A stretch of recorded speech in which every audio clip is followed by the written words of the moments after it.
നമസ്കാരം. S V ജേണലിലേക്ക് ഒരിക്കൽ കൂടി സ്വാഗതം. ഇപ്പോൾ കാര്യങ്ങൾക്കെല്ലാം ഒരു തീരുമാനമായിട്ടുണ്ട്. നമുക്ക് കാര്യങ്ങൾക്കൊക്കെ ഏകദേശം മനസ്സിലാകുകയും ചെയ്തിട്ടുണ്ട് എന്ന് വേണം ഈ സംഭവവികാസങ്ങളിൽ നിന്ന് മനസ്സിലാക്കേണ്ടത്. എങ്ങനെയാണ് എന്ന് ചോദിച്ചാൽ ഈ ചിലർ ചോദിക്കില്ലേ, സംശയമൊന്നും തോന്നുന്നില്ലല്ലോ എന്ന്. കാരണം വേറൊന്നുമല്ല, KB പ്രദീപ് കുമാർ എന്ന് പറയുന്ന ഒരു അഭിഭാഷകനെ ഹൈക്കോടതിയിൽ സർക്കാരിൻ്റെ ദേവസ്വം ബോർഡിൻ്റെ ഗവൺമെൻറ് എന്താ പറയുന്ന സ്പെഷ്യൽ ഗവൺമെൻറ് പ്ലീഡർ എന്ന് പറയുന്ന ഒരു പോസ്റ്റ് കൊടുത്തിരിക്കുന്നു. സ്വാഭാവികമായൊരു നടപടിക്രമമാണ്. നമുക്കറിയാം, നിയമവകുപ്പിൻ്റെ കൂടി ചുമതലയുള്ള VD സതീശൻ നമ്മുടെ മുഖ്യമന്ത്രി തന്നെയാണ് ഈ പറയുന്ന ആൾക്കും ഇങ്ങനെ ഒരു പോസ്റ്റിംഗ് നടത്തിയിരിക്കുന്നത്. ഇക്കാര്യം ചോദിച്ചു കഴിഞ്ഞപ്പോൾ മുരളീധരൻ പറഞ്ഞു, അത് കുഴപ്പമൊന്നുമില്ല, എൻ്റെ കയ്യിലല്ല അതിൻ്റെ ഉത്തരവാദിത്തമുള്ളത്, നിയമകാര്യങ്ങൾ കൂടി നോക്കുന്ന മുഖ്യമന്ത്രിയാണ് ആ നിയമനം നടത്തിയിരിക്കുന്നത്, അതുകൊണ്ട് തന്നെ ക്രൂശിക്കാൻ വരല്ലേ.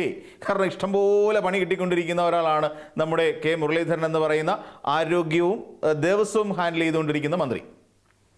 അപ്പോൾ എന്തായിരിക്കാം ഈ KB പ്രദീപ് കുമാർ എന്ന് പറയുന്ന ഒരു അഭിഭാഷകനെ സ്പെഷ്യൽ പ്ലീഡറാക്കി നിയമിച്ചു കഴിഞ്ഞപ്പോൾ ഉണ്ടായ ബുദ്ധിമുട്ട്, അല്ലെങ്കിൽ അതിനകത്ത് എന്തിനാ എല്ലാവരും കൂടി ഇങ്ങനെ കിടന്ന് പ്രശ്നമുണ്ടാക്കുന്ന എന്നൊരു ചോദ്യം നമുക്കെല്ലാവർക്കും ഉണ്ടാവുമല്ലോ. സ്വാഭാവികം. ചെന്നൈയിൽ സ്മാർട്ട് ക്രിയേഷൻസ് എന്ന് പറയുന്ന ഒരു സ്ഥാപനമുണ്ട്. അതിൽ പങ്കജ് ഭണ്ഡാരി എന്ന് പറയുന്ന ഒരാളാണ് അതിൻ്റെ CEO ആയിട്ടിരിക്കുന്നത്. അപ്പോൾ ഈ പേരുകളൊക്കെ നമ്മൾ കഴിഞ്ഞ കുറേ ദിവസങ്ങളായി അല്ലെങ്കിൽ കുറേ മാസങ്ങളായി കേട്ടുകൊണ്ടേയിരിക്കുന്നു. അതായത് ആഗോള അയ്യപ്പ സംഗമം എന്ന് പറയുന്ന ഒരു പരിപാടി സംസ്ഥാന സർക്കാരിൻ്റെ നേതൃത്വത്തിൽ നടത്തിയതിനു ശേഷം ഈ പേര് വലിയ കാര്യമായ തോതിൽ നമ്മൾ കേട്ടുകൊണ്ടിരിക്കുന്നു. പങ്കജ് ഭണ്ഡാരി, ചെന്നൈ സ്മാർട്ട് ക്രിയേഷൻസിൻ്റെ CEO. എന്താണ് ചെന്നൈ സ്മാർട്ട് ക്രിയേഷൻസും നമ്മുടെ കേരളവും തമ്മിലുള്ള ബന്ധമെന്ന് ചോദിച്ചു കഴിഞ്ഞാൽ വളരെ എളുപ്പത്തിൽ നമുക്ക് പറയാൻ സാധിക്കും. ശബരിമലയിൽ നിന്നുള്ള സ്വർണ്ണപ്പാളികൾ കൊണ്ടുപോയി സ്വർണം അരിച്ച് വേർതിരിച്ചെടുത്ത കൂട്ടത്തിൽപ്പെട്ട ആളുകളാണ്, അല്ലെങ്കിൽ നടത്തിയ കമ്പനിയാണ് ഈ ചെന്നൈയിലെ സ്മാർട്ട് ക്രിയേഷൻസ് എന്ന് പറയുന്ന സ്ഥാപനം. ഇനിയും സ്മാർട്ട് ക്രിയേഷൻസും KB പ്രദീപും തമ്മിൽ എന്താണ് ബന്ധം?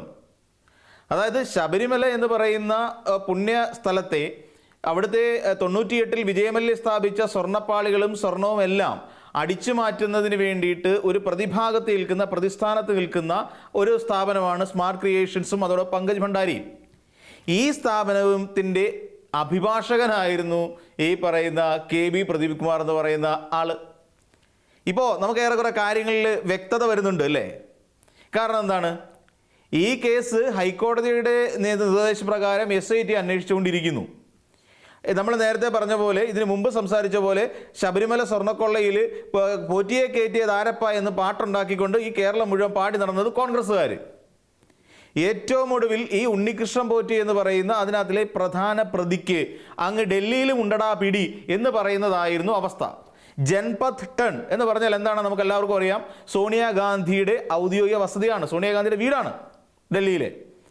അവിടെ പോയി കയറിയുന്നുകൊണ്ട് സോണിയാഗാന്ധിയുടെ കയ്യിൽ ചരട് കെട്ടിക്കൊടുക്കുകയോ ബ്രേസ്ലെറ്റ് കെട്ടിക്കൊടുക്കുകയോ പൂക്കൂടകൾ സമ്മാനിക്കുകയോ സമ്മാനക്കൂടകൾ സമ്മാനിക്കുകയോ ഒക്കെ ചെയ്ത ഒരാളാണ് ഉണ്ണികൃഷ്ണൻ പോറ്റി വിത്ത് അടൂർ പ്രകാശ്. അതിൻ്റെ സൈഡിൽ ഒരു ഒറ്റത്തായി ആന്റോ ആന്റണി എന്ന് പറഞ്ഞാൽ പത്തനംതിട്ടയിലെ MP ഉണ്ട്. ഈ അടൂർ പ്രകാശ് എന്ന് പറയുന്ന ആള് ആറ്റിങ്ങൽ MP ആണെങ്കിൽ തന്നെയും അടൂരുമായി നല്ല ബന്ധമുണ്ട് എന്നുള്ള കാര്യം നമുക്കെല്ലാവരെയും, പത്തനംതിട്ട ജില്ലക്കാരൻ തന്നെയാണ് അദ്ദേഹം. അപ്പോൾ അങ്ങനെ ഇപ്പോൾ നമുക്ക് മനസ്സിലായ എന്താ, ഈ ഉണ്ണികൃഷ്ണൻ പോറ്റിയെ സംബന്ധിച്ചിടത്തോളം കേരളത്തിലെ ആൾക്കാർ മാത്രമല്ല, അങ്ങ് ഡൽഹിയിൽ അങ്ങ് ഉന്നതാധികാര സ്ഥാനത്ത് കോൺഗ്രസിൻ്റെ കീ പൊസിഷനിലിരിക്കുന്ന പലരുമായും വളരെ അടുത്ത ബന്ധമുണ്ട്. അവർക്ക് സമ്മാനപ്പൊതികൾ നൽകാറുണ്ട്, അവർക്ക് ഈന്തപ്പഴം കൊടുക്കാറുണ്ട്, അവർക്ക് കയ്യിൽ ചരട് കെട്ടി കൊടുക്കാറുണ്ട് എന്നുള്ള കാര്യമൊക്കെ നമുക്ക് ഏറെക്കുറെ ബോധ്യപ്പെട്ടതാണ്. അപ്പോൾ അങ്ങനെ ഈ പറയുന്ന പ്രതിസ്ഥാനത്ത് നിൽക്കുന്ന ഒരു സ്ഥാപനത്തിൻ്റെ അഭിഭാഷകനെ തന്നെ വളരെ കൃത്യമായി ഹൈക്കോടതിയിൽ സ്പെഷ്യൽ ഗവൺമെൻറ് പ്ലീഡറായി നിയമിച്ച സർക്കാരിൻ്റെ ബുദ്ധി എന്ന് പറഞ്ഞാൽ വിമാനമാണ് എന്ന് പറയേണ്ടി വരും. ഇവിടെ നമ്മളൊന്നാലോചിക്കും, ഇത്രയും കാലം ഞങ്ങൾ പ്രതിയല്ല എന്ന് പറഞ്ഞുകൊണ്ട് ഈ പങ്കജ് ഭണ്ഡാരിയെയും ഈ സ്മാർട്ട് ക്രിയേഷൻസിനെയും ഒക്കെ പ്രതിരോധിക്കുന്ന തൊഴിലായിരുന്നു ഈ KB പ്രദീപ് കുമാറിന്. ഇപ്പോൾ എന്താ പറയുന്നത്, ഇപ്പോൾ മുരളീധരൻ്റെ വാദം വളരെ രസകരമാണ്. ശത്രുസ്ഥാനത്ത് പ്രതിയുടെ ദൗർബല്യങ്ങളെല്ലാം കൃത്യമായി അറിയാവുന്ന ഒരാളെ തന്നെ ഇങ്ങനെ നിയമിക്കാൻ കിട്ടിയത് നല്ല കാര്യമല്ലേ എന്നാണ് ചോദിക്കുന്നത്. അതായത് ഇത്രയും കാലം പ്രതി ആരാണ്? ഉണ്ണികൃഷ്ണൻ പോറ്റിയും പങ്കജ് ഭണ്ഡാരിയും ഒക്കെ. അവരുടെ എല്ലാ ദൗർബല്യങ്ങളും അറിയാവുന്ന ഒരാളായിരിക്കുമല്ലോ തീർച്ചയായിട്ടും ഈ പറയുന്ന വ്യക്തി. അപ്പോൾ ഇതിനകത്ത് നമുക്ക് മനസ്സിലാക്കേണ്ട കാര്യം എന്താണ്? ചുരുക്കി പറഞ്ഞാൽ ഇതിനകത്ത് നിന്നവനും പോയവനും എല്ലാം കള്ളന്മാരാണ് എന്നുള്ള ഒരു ധാരണയിലേക്ക് നമുക്ക് എത്തിച്ചേരേണ്ടതല്ലേ? സ്വാഭാവികമായി നമ്മൾ ഇതിനു മുമ്പും ചില ചോദ്യങ്ങൾ ഉയർത്തിയിട്ടുണ്ടായിരുന്നു. ഇപ്പോൾ ഭരിക്കുന്നതാരാ? UDF. പോറ്റിയെ കയറ്റിയത് ആരപ്പ എന്ന് പറയുന്ന പാട്ടുണ്ടാക്കിയതാരാ? ഈ പറയുന്ന UDF-കാർ. അപ്പോൾ ഇതിനകത്ത് കുറ്റക്കാരായി വന്നത് പത്മകുമാർ ആൾക്കാർ ഉണ്ടെന്നും അതോടൊപ്പം ഗൾഫിലുള്ള അല്ലെങ്കിൽ വിദേശത്ത് ഒരു വ്യവസായിയായ ഒരു വ്യക്തി എൻ്റെ അടുത്ത് സുഹൃത്താണെന്നും എന്നോട് പറഞ്ഞു അവിടെ കോടിക്കണക്കിന് രൂപയ്ക്ക് ശബരിമലയിലെ സ്വർണ്ണപ്പാളി കൊണ്ട് വെച്ചിരിക്കുന്നതായിട്ട് പറഞ്ഞു എന്ന് പറഞ്ഞത് ആരാണ്? ഇപ്പോഴത്തെ ആഭ്യന്തര വകുപ്പ് മന്ത്രി രമേശ് ചെന്നിത്തല. ഈ പറയുന്ന സ്വർണം, ശബരിമലയിലെ സ്വർണം ഏതോ വലിയ ഉന്നത വ്യവസായിക്ക് വിൽക്കാൻ വേണ്ടിയിട്ട് ഇടനില നിന്നത് കടകംപള്ളി സുരേന്ദ്രനാണ് എന്ന് പറഞ്ഞ വ്യക്തിയുടെ പേരെന്താ? VD സതീശൻ. ആ ആളാണ് നമ്മുടെ നിയമകാര്യം അന്വേഷിക്കുന്നതും അതോടൊപ്പം മുഖ്യമന്ത്രിയും അല്ലേ? അപ്പോൾ ഇങ്ങനെയെല്ലാം അടങ്ങുന്നവരുണ്ടായിരുന്നിട്ട് കൂടിയും എങ്ങനെ ആയിരിക്കാം ഈ KB പ്രദീപ് കുമാർ എന്ന് പറയുന്ന ഒരാൾ സർക്കാരിൻ്റെ പ്ലീഡറായി മാറുന്നത് ഹൈക്കോടതിയിൽ? അപ്പോൾ ഇതിനകത്ത് ചില ചുറ്റിക്കളികളുണ്ടെന്നും ഇതിനകത്തുനിന്ന് ചില അഡ്ജസ്റ്റ്മെൻറ്റുകളൊക്കെ നടന്നിട്ടുണ്ടെന്നും സോണിയാഗാന്ധിയെ കണ്ടത് എങ്ങനെയാണ് ഉണ്ണികൃഷ്ണൻ പോറ്റി എന്ന് പറയുന്ന ഭൂലോക കള്ളനായ അയാൾ സോണിയാഗാന്ധിയെ എങ്ങനെ കണ്ടു എന്നുള്ളതിന് മതിയായ ഒരു ഉത്തരം തരാൻ നമ്മുടെ ഈ നേതാക്കന്മാരെ കൊണ്ട് കഴിഞ്ഞിട്ടുണ്ടോ? ഇത്രയും നാളായല്ലോ, എത്രയോ കാലമായി ഇതാ ഇപ്പോൾ അന്വേഷണം നടന്നുകൊണ്ടിരിക്കുകയല്ലേ, എന്നിട്ട് ഇതുവരെ പറഞ്ഞോ എങ്ങനെയാണ്, ഏത് സാഹചര്യത്തിലാണ്, എന്തുകൊണ്ടാണ്, എന്താണ് അവിടെ കൊണ്ട് കൊടുത്തത്, എന്താണ് ചർച്ച ചെയ്തത്? ഇതിനെക്കുറിച്ച് ഏതെങ്കിലും ഒരു കോൺഗ്രസ് നേതാവ് പറഞ്ഞിട്ടുണ്ടോ? ഇല്ല. അപ്പോൾ ഇതിൻ്റെയൊക്കെ അർത്ഥം ഏകദേശം ചെമ്പ് തെളിഞ്ഞു തുടങ്ങി എന്ന് വേണം നമ്മൾ മനസ്സിലാക്കേണ്ടത്. അപ്പോൾ ഇതിനിപ്പം വലിയ തന്ത്രമാണോ? പ്രതിയുടെ വക്കീലിനെ പിടിച്ചിട്ട് കൊണ്ടുവന്ന് സ്വന്തം വക്കീലാക്കി മാറ്റിക്കൊണ്ട് ഒരു പ്രത്യേക തരം ഓപ്പറേഷൻ നടത്തുന്നതിന് വേണ്ടിയിട്ട് സർക്കാർ നടത്തിയിട്ടുള്ള എന്തെങ്കിലും നിഗൂഢ ശ്രമമാണോ എന്നൊക്കെ നമ്മൾ കാണേണ്ടി വരും. പക്ഷേ നമ്മളൊരു കാര്യം മനസ്സിലാക്കുക, ഇതിനകത്ത് എവിടെയൊക്കെയോ ചില കള്ളക്കളികൾ നടന്നിട്ടുണ്ട്.